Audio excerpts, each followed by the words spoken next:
दोस्तों, हमारा नाम हिमांशु ब्रह्मणिया है और आपके चैनल का नाम है हिमांशु ब्रह्मणिया स्टडी पॉइंट। आइएगा, आज एक कोशिकांग है गोल्जी बॉडी और बहुत ही महत्वपूर्ण है। इससे भी प्रश्न बनते हैं। इसके जो फंक्शन होते हैं अर्थात जो कार्य होते हैं उनसे प्रश्न बहुत बनता है ना।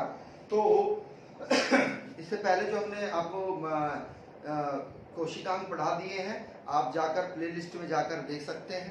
ठीक है ना। चलिए स्टार्ट करते हैं। ठीक है, देखिए गोल्जी बॉडी, इसे हिंदी में गोल्जी कॉय कहते हैं। इसकी जो खोज की थी वास्तव में वह कैमिलो गोल्जी ने की थी। इन्हीं के नाम पर इसका नाम गोल्जी बॉडी पड़ा है। Clear point. और जिसकी खोज की गई थी 1898 में की गई थी और कैमिलो गोल्जी जो थे उन्हें इसी कार्य के लिए क्या नोबेल पुरस्कार मिला था। कब? 1906 में। Clear point. आ रही है बात समझ में? ठीक है। अब देखिएगा, इसके नाम से भी प्रश्न बनते हैं कि इसके कितने नाम हैं, कि इनके क्या क्या नाम होते हैं, क्या नहीं होते हैं, है ना। तो ये सब चीजें प्रश्न बनते हैं। तो आप देखिएगा इसी को ही हम लिपोकॉन्ड्रिया भी कहते हैं, लिपोकॉन्ड्रिया भी कहते हैं। गोल्जी कॉय को हम क्या कहते हैं? आइडियोसोम भी कहते हैं। इसे ही हम बेकर्स बॉडी भी कहते हैं। इसे ही हम गोल्जी उपकरण अर्थात गोल्जी सम्मिश्र या गोल्जी कॉम्प्लेक्स भी कहते हैं। इसे ही हम क्या कहते हैं? Pleomorphic. It is the most important. ये क्यों समझिएगा। पैलोमोर्फिक इसलिए कहा जाता है इसको क्योंकि हर कोशिकाओं में, यानी कि जो अलग अलग कोशिकाएं होती हैं उनमें ये अलग अलग आकार का पाया जाता है, इसीलिए इसको क्या कहा जाता है? पैलोमोर्फिक कहा जाता है। Clear point. आ रही बात समझ में? वास्तव में जो इसकी खोज की गई थी वह जो उल्लू होता है ना, उल्लू की जो तंत्रिका कोशिका है उसमें की गई थी। पॉइंट क्लियर है? यानी कि उल्लू की जो कोशिका तंत्रिका कोशिका है उसमें की गई थी। तो आपसे एक प्रश्न दो तरह से पूछा जा सकता है कि किस में गोल्जी बॉडी की सर्वप्रथम खोज की गई थी? तो उल्लू में की गई थी। उल्लू के कौन से अंग में की गई थी? तो उल्लू के तंत्रिका कोशिका में की गई थी। पॉइंट क्लियर है? आ रही है बात समझ में? ठीक है। अब ये क्वेश्चन ऐसे बनता है कि ये किन सेलों में पाया जाता है? तो बिल्कुल ध्यान से समझिएगा, ये प्रोकैरियोटिक सेल्स में नहीं होता है। किसमें? प्रोकैरियोटिक सेल्स में नहीं होता है, यह यूकैरियोटिक सेल्स में होता है। ये तो हो गई कोशिका की बात। अगर अब बात करें कि ये जंतु कोशिका में पाया जाता है या पादप कोशिका में पाया जाता है, तो वास्तव में यह दोनों कोशिकाओं में पाया जाता है। जंतु कोशिका में भी पाया जाता है और पादप कोशिका में भी पाया जाता है। अब जब पादप कोशिका की अगर हम बात करें तो पादप कोशिका में इसे हम क्या कहते हैं? डिक्योसोम कहते हैं। क्या कहते हैं? डिक्योसोम कहते हैं। और वास्तव में एक ही गोल्जी बॉडी रहता है इसमें। क्या रहता है? एक ही गोल्जी बॉडी रहता है। देखिएगा, ये स्ट्रक्चर हमने बनाया है। ये क्या है? वास्तव में ये स्ट्रक्चर बनाया है किसका? गोल्जी कॉय का। ठीक है। आ रही है बात समझ में? क्लियर है पॉइंट। अब बिल्कुल ध्यान से समझिएगा, इसके दो फेज होते हैं। एक होता है ट्रांस फेज। ठीक है। इस ट्रांस फेज को ही हम मैच्योरिंग फेज भी कहते हैं। इसे ही हम क्या कहते हैं? मैच्योरिंग फेज, यानी कि परिपक्व अवस्था जो होती है इसकी। ठीक है। एक होती है सिस, है ना। तो सिस फेज अर्थात इस सिरे को हम क्या कहते हैं? इसको हम कहते हैं जब फॉर्मिंग होगी इसकी, यानी कि बनना स्टार्ट होगा। ठीक है ना। आ रही है बात समझ में? यानी कि फॉर्मिंग इसको फेज बोलते हैं। क्लियर है? यानी कि बनना स्टार्ट हुआ। क्या इसको भी समझाएंगे अभी। वास्तव में सिस जो होता है, सिस फेज, वह कैसा होता है? उत्तल सतह होती है, उत्तल की तरह होता है और ये केंद्रक के पास होता है। किसके पास होता है? केंद्रक की ओर होता है। जबकि ट्रांस, ये जो ट्रांस है ये क्या है? वास्तव में अवतल है। कैसा है? अवतल है। और ये कोशिका झिल्ली की ओर होता है। किसकी ओर होता है? कोशिका झिल्ली की ओर होता है। पॉइंट क्लियर है? बात समझ में आ रही है? इसके तीन भाग बहुत ही ज्यादा महत्वपूर्ण है। सबसे पहले देखिएगा, ये बनी हुई है वास्तव में, इसे कहते हैं हम सिस्टर्नी, है ना। इसे क्या कहते हैं? सिस्टर्नी। हमने 3 सिस्टर्नी बनाई है, 1 2 3, ठीक है। आगे बात हमें 1 2 3। अब ये सिस्टर्नी है वास्तव में, इसी के अंदर क्या भरा रहता है, इसी के अंदर पारदर्शी द्रव्य भरा रहता है, ठीक है। क्या भरा रहता है, पारदर्शी द्रव्य रहता है, यानी कि मैट्रिक्स रहता है। इस मैट्रिक्स के अंदर ही क्या रहता है, protein, phospholipid, enzyme, vitamin, cellulose, ये सब चीजें मैट्रिक्स के अंदर भरे रहते हैं। क्लियर है पॉइंट, आ रही है बात समझ में, ठीक है। अब एक चीज और समझिएगा आप बिल्कुल ध्यान से, जो आपकी पुटिकाएं हैं, है ना, इन पुटिकाओं के माध्यम से ही, ये पुटिका क्या होती है वास्तव में, ये एक भाग है इसका, है ना, जो किससे जुड़ा हुआ होता है, सिस से जुड़ा होता है। किससे जुड़ा होता है, सिस से जुड़ा होता है, ठीक है। आ रही है बात समझ में। अब एक चीज और समझिएगा, हम सिस्टर्नी की अगर हम बात करें तो सिस्टर्नी कैसी होती है, यानी कि ये जो सिस्टर्नी है यही मुख्य अंग है, क्योंकि जो भी पदार्थ होगा वह यहीं पर होगा। होता क्या है कि ये एंडोप्लाज्मिक रेटिकुलम है, तो एंडोप्लाज्मिक रेटिकुलम से होते हुए कहां पर पहुंचता है, वह गोल्जी बॉडी में पहुंचता है पदार्थ, और यहां पर क्या होता है, पदार्थों का रूपांतरण होता है। क्या होता है, रासायनिक रूपांतरण होता है, और रासायनिक रूपांतरण होने के बाद इन पुटिकाओं के माध्यम से ही वह क्या होता है, कोशिका से बाहर जाता है। आ रही है बात समझ में, इन्हीं पुटिकाओं के माध्यम से ही क्या होता है, वह बाहर जाता है। यानी कि ये पुटिका क्या कर रही है, एंडोप्लाज्मिक रेटिकुलम से होते हुए इस पुटिका से क्या हुआ, एंट्री हुई किनका, पदार्थों का, और यहाँ पर क्या हुआ, रासायनिक रूपांतरण हुआ, कहाँ, सिस्टर्नी में, ठीक है। अब उसके बाद में जब पूरा रूपांतरण कर दिया गया है तो उसके बाद बाहर निकालने का कार्य भी किसका होता है, पुटिकाओं का ही होता है, ठीक है। सिस्टर्नी के बारे में समझिएगा, सिस्टर्नी कैसी होती है, सैक अर्थात थैले जैसी संरचना होती है। कैसी, थैले जैसी संरचना होती है, और ये वास्तव में अशाखित रहती है। क्या रहती है, अशाखित रहती है ना। आर्य बात समझे, अशाखित का मतलब बहुत सारी शाखाओं के रूप में, मतलब अशाखित का मतलब अशाखित, शाखित मतलब शाखाओं के रूप में, अशाखित मतलब शाखाओं के रूप में न होता। अब होता क्या है वास्तव में, इस पर कितनी झिल्ली होती है, 2 झिल्ली होती है। कितनी झिल्ली होती है, 2 झिल्ली होती है, और एक के ऊपर एक झिल्ली रहती है। एक से ऊपर एक झिल्ली क्या हो जाती है, विकसित हो जाती है, बन जाती है। क्लियर है पॉइंट, इसकी बात कर रहे हैं हम, सिस्टर्नी की बात कर रहे हैं, जिसको कुंड भी कहते हैं, बहुत इंपॉर्टेंट है, पूछा जाता है। अच्छा, एक माइटोकांड्रिया में क्या होता है, सॉरी, एक गोल्जी बॉडी में वास्तव में 3 से 7 सिस्टर्नी क्या रहती है, उपस्थित रहती हैं, है ना। और इन सिस्टर्नियों में हमने क्या बताया आपको, पारदर्शी, है ना, द्रव्य भरा रहता है। क्या, पारदर्शी द्रव्य भरा रहता है। क्लियर पॉइंट, आ रही है बात समझ में, क्लियर है यहां तक, ठीक है। अब हम बात करें अगर पुटिकाओं की, किसकी बात करें, पुटिकाओं की बात करें, जो सिस से जुड़ा हुआ है। किससे, जो सिस से जुड़ा हुआ है, अर्थात केंद्र की ओर जुड़ा हुआ है, अर्थात एंडोप्लाज्मिक रेटिकुलम की ओर है। ये एंडोप्लाज्मिक रेटिकुलम है, ये न्यूक्लियस से यहाँ से निकलते हैं, इन पुटिकाओं के माध्यम से क्या होता है, द्रव्य अंदर जाता है, किसमें, सिस्टर्नी में। यहाँ रासायनिक रूपांतरण होता है पदार्थों का, रासायनिक रूपांतरण होने के बाद में ये पुटिका ही क्या करती है, उस पदार्थ को कोशिकाओं के अलग अलग मतलब कोशिकाओं में अलग बाहर भेजती है, ठीक है। इसका पुटिका की अगर हम बात करें, ये पुटिका जो है वास्तव में कैसी होती है, ये गोलाकार होती है। कैसी, गोलाकार होती है। इनमें क्या रहता है, इनमें द्रव्य भरा रहता है।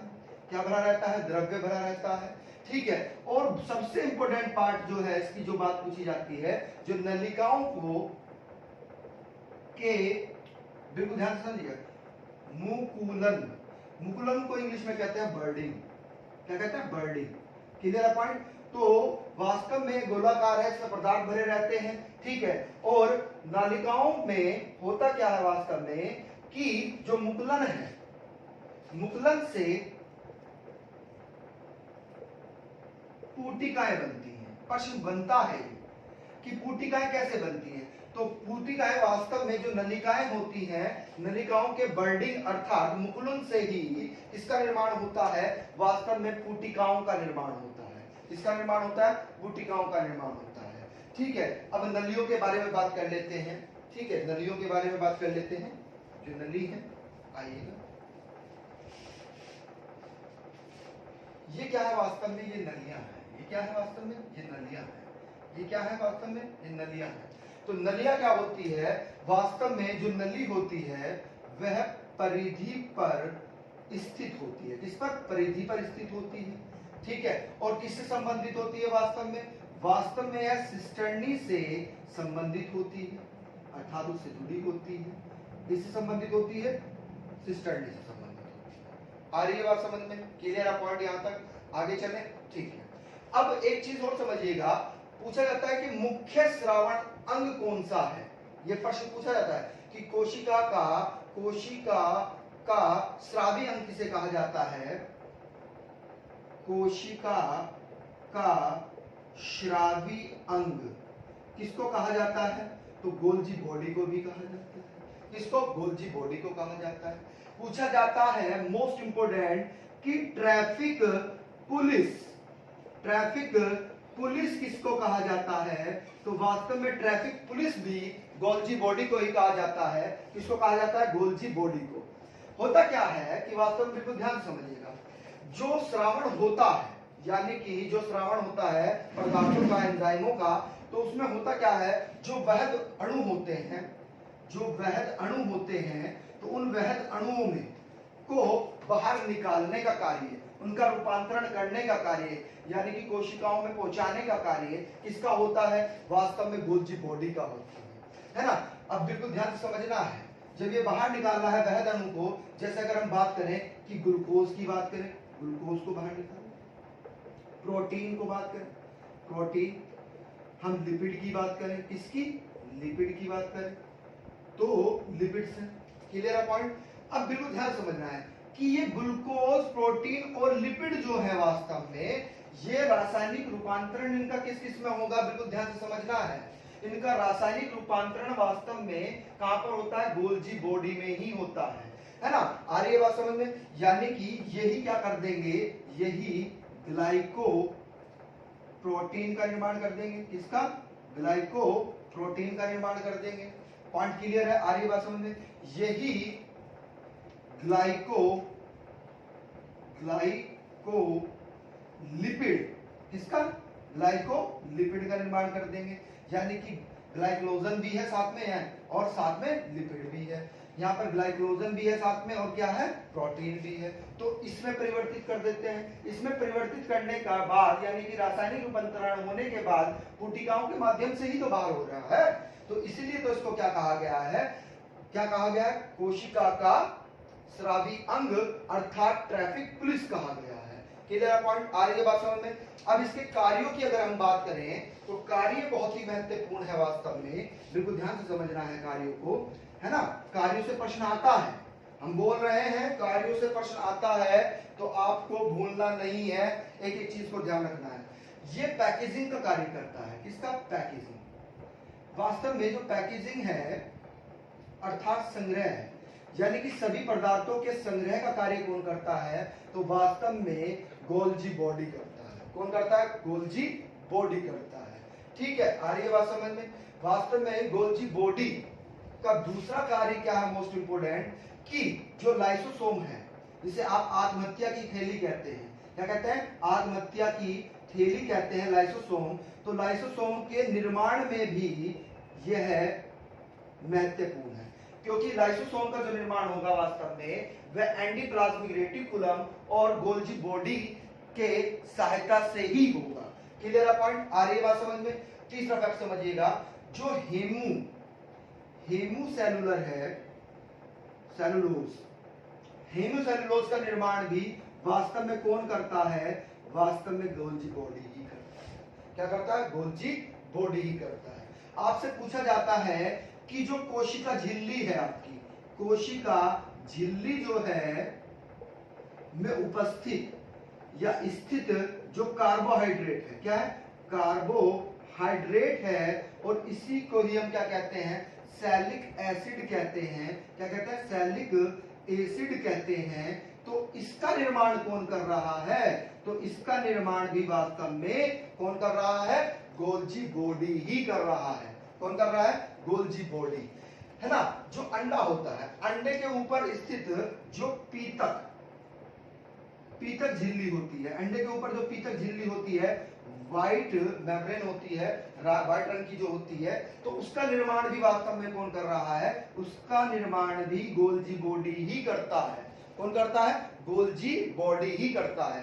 तो ये महत्वपूर्ण कार्य थे। एक और छूट गया है, उसको भी बता देते हैं। देखिएगा, जो शुक्राणु है ना, शुक्राणु, तो शुक्राणु के टिप की अगर हम बात करें, किसकी टिप की बात करें, ठीक है, तो टिप पर क्या होता है? एक्रोसोम होते हैं। क्या होते हैं? एक्रोसोम होते हैं। तो एक्रोसोम का निर्माण भी कौन करता है? एक्रोसोम का निर्माण भी गोल्जी बॉडी ही करता है। कौन करता है? गोल्जी बॉडी करता है। अर्थात कहने का तात्पर्य यह है, जो उत्सर्जित पदार्थ को कोशिका से बाहर निकालने में सहायता करता है, तो वह कौन करता है? वह गोल्जी बॉडी ही करता है। आप पेन और कॉपी लेकर नोट्स बनाते हैं कि नहीं बनाते हैं? बहुत ही महत्वपूर्ण नोट्स है किसी भी परीक्षा के लिए। पीसीएस, आरओ, एआरओ, बीईओ, है ना, जो भी अन्य परीक्षा है ना, पीसीएस तक, ये आईएएस प्री तक आपको कवर करेगा। आईएएस प्री तक, नेट, जीआरएफ, ठीक है। और जो नए व्यूअर्स हैं जो हमारी वीडियो देख रहे हैं, है ना, तो जिन्होंने चैनल को सब्सक्राइब नहीं किया है तो वो हमारे चैनल को सब्सक्राइब कर लें और बेल आइकन ऑन कर लें, ठीक है, जिससे नोटिफिकेशन सबसे पहले आपके पास में पहुंच जाएगा। और शेयर भी कर दिया करो भाई, और थोड़ी सी भी अच्छी लगे तो लाइक भी कर दीजिएगा, ठीक है। आगे बात करते हैं। देखिए, तो मुख्य स्रावी अंग है भाई, आ रही है बात समझ में? क्लियर है पॉइंट? अब प्रश्न और बनते हैं। प्रश्न क्या बनते हैं? बिल्कुल ध्यान से समझना है एक एक कंटेंट को। वास्तव में जो मानव है, मानव की आरबीसी में गोल्जी बॉडी नहीं होता है, इसके स्पर्म में गोल्जी बॉडी नहीं होता है, ठीक है। अगर हम बात करें चालनी नलिकाओं, किसकी? नलिकाएं जो पादप में होती हैं उनमें भी नहीं होता है गोल्जी बॉडी। क्लियर है पॉइंट? ये जो कवक है, कवक में भी नहीं होता है। अब आपने एक समूह देखा होगा, ब्रेयोफाइटा, सुना होगा, पढ़ा होगा। ब्रेयोफाइटा और ट्रेडोफाइटा के जो संघ है, उन संघ के पौधों में भी ये नहीं पाया जाता है, ठीक है। ब्रेयोफाइटा और ट्रेडोफाइटा, ठीक है। ब्रेयोफाइटा से ही विकसित समूह क्या होता है? ट्रेडोफाइटा होता है, ठीक है। आ रही है बात समझ में? अभी हम आगे पढ़ाएंगे आपको एंजियोस्पर्म किसे कहते हैं, जीनोस्पर्म वर्ग कौन सा है, सब पर बात होगी। ट्रेडोफाइटा, ब्रेडोफाइटा, सब पर बात होगी, ठीक है ना, है ना। क्लियर है पॉइंट? सब आपको नोट दिया जाएगा। अब एक चीज और समझिएगा बिल्कुल ध्यान से, कि होता क्या है। जो स्राव करते हैं, वास्तव में दो चीजें श्रावण करती, दो स्राव के रूप में निकलते हैं, एक तो एंजाइम, एक हार्मोन, है ना, ठीक है। आ रही है बात समझ में? तो ग्रंथियां क्या करती हैं? इनका श्रावण करती हैं। अंतःस्रावी ग्रंथि, बाह्यस्रावी ग्रंथि, ठीक है। अंतःस्रावी ग्रंथि किसका करती हैं? हार्मोन्स का श्रावण करती हैं, जबकि बाह्यस्रावी ग्रंथि किसका करती हैं? एंजाइम का श्रावण करती हैं। और मिश्रित ग्रंथि क्या करती है? वास्तव में मिश्रित ग्रंथि दोनों का श्रावण करती है, इसलिए उसको मिश्रित ग्रंथि कहा गया। क्या कहा गया? मिश्रित ग्रंथि। अगर हम बात करें, बिल्कुल ध्यान से समझिएगा, बिल्कुल ध्यान से, जो हमारी लार ग्रंथि है, कौन सी ग्रंथि है? लार ग्रंथियां हैं, तो ये कितनी होती है? 3 जोड़ी होती है, 3 जोड़ी होती है। अब 3 जोड़ी होती है, इनमें जो एंजाइम होते हैं, 3 एंजाइम होते हैं। कौन कौन से एंजाइम होते हैं? आपको पता ही होगा। टाइलिन होता है, माल्टोज होता है, लाइसो एंजाइम होता है ना। ये क्या है? वास्तव में लार ग्रंथि में पाए जाने वाले एंजाइम है। आपको पता होगा कि एक दिन में, कितने दिन में? एक दिन में कितना? 1.5 लीटर लार का श्रावण किया जाता है, यानी कि लार का श्रावण होता है। और 1.5 लीटर ही आप प्रतिदिन मूत्र परित्याग भी करते हैं, है ना, प्रतिदिन की बात कर रहे हैं, ठीक है। आर्य पानी बहुत पीना चाहिए, गर्मी बहुत है भाई, ठीक है ना। तो ठीक है, हाँ, ये सब चीजें हमने आपको बता ही दिया है, क्लियर हो गया है, ठीक है। हाँ, एक चीज और, इसका एक फंक्शन बहुत ही ज्यादा महत्वपूर्ण रह गया है, उसको भी बता देते हैं। ये भी प्रश्न पूछा जाता है, फंक्शन यानी कार्य की बात करें, कि जो सैकेराइड्स है। क्या है? पॉलीसैकेराइड्स है। तो उसका संश्लेषण कौन करता है? सिंथेसिस कौन करता है? तो उसके संश्लेषण का कार्य भी वास्तव में कौन करता है? गोल्जी बॉडी करता है। एक चीज और समझिएगा, जो कोशिका कुट्टी होती है, अर्थात इसको क्या कहा जाता है? पादपों की बात कर रहे हैं, सेल प्लेट कहते हैं। पादपों की बात हो रही है यहाँ पर, ध्यान रखिएगा, सेल प्लेट। तो सेल प्लेट होता क्या है कि सेल प्लेट का निर्माण भी वास्तव में गोल्जी बॉडी के द्वारा ही होता है। यानी कि जब पादप कोशिका में क्या होता है? कोशिका विभाजन होता है। क्या होता है? कोशिका विभाजन होता है, साइटोकाइनेसिस होता है, तो तब किसका निर्माण होता है? सेल प्लेट का निर्माण होता है। तो वह कौन करता है? वास्तव में वह भी गोल्जी बॉडी ही करता है। क्लियर है पॉइंट? यही आपके फैक्ट्स थे। ठीक है, तो वीडियो समाप्त करते हैं, ज्यादा लंबा नहीं करते हैं, इतना बहुत है, सफिशिएंट है हर एग्जाम के लिए। तो अगर वीडियो अच्छी लगी हो तो इसको लाइक करिएगा, और जो नए व्यूअर्स हैं जिन्होंने हमारे चैनल को सब्सक्राइब नहीं किया है तो वो हमारे चैनल को सब्सक्राइब करें और बेल आइकन ऑन कर लें। ठीक है, और शेयर करना ना भूलिएगा। Thank you very much.